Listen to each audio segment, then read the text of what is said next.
大家好，我是小齐。仙人掌大家都不陌生，我们常见的仙人掌都是拿来嫁接那个蟹爪兰用的。一般的仙人掌呢，在家中养的话，开花的几率很小哈，能开，但是呢，开出来的是黄颜色的花。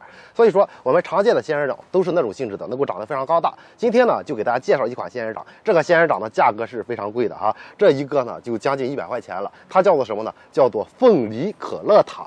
它现在有什么突出的特点呢？您先看一下它的刺。满身全是刺，这种黄色的小毛毛，如果用手一碰的话，那么你手上就满满的。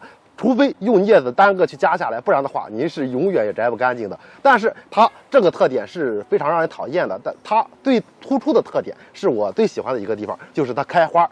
它开花非常的漂亮，开出来的花是一种黄颜色的。今天开是黄颜色的，第二天再开的话就变为粉颜色的。它一般的话，一个仙人掌片上会长出多个花来，两个花，第一个先开，第二个再开，那么上面就会有2种、3种颜色，黄、粉的颜色交替着，非常的漂亮。它是一个以官花为主的仙人掌，而且是一个进口的品种，所以它的价格就会贵一些。那么这个我已经买了将近1周的时间，它的根呢，毛细根基本上都已经干瘪了，所以说呢，现在我就可以去给它上盆了。它本身呢，直接是用原土栽培的，上面全是黄泥土哈。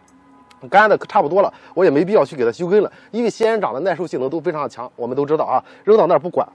想起来了，再栽上的话，接着就能成活。所以说，我们完全可以不必给它收根，直接这样去给它栽种上就可以了。栽种的话，我直接用的是仙人球专用土，然后呢，在里边直接刨个坑，然后呢，把它放到里边去，土壤压实，直接把土壤压实以后，您晾的时间足够多，能够晾上1周时间的话，那么您就直接给它浇透水就行了。之后直接放到太阳底下去，它就能够正常的见光，正常的生长。这个的话，如果养好了的话，明年应该就能开花。如果你想看它开花的样子，想看它是否对版的话，别忘了给小七点个赞，点关注带走。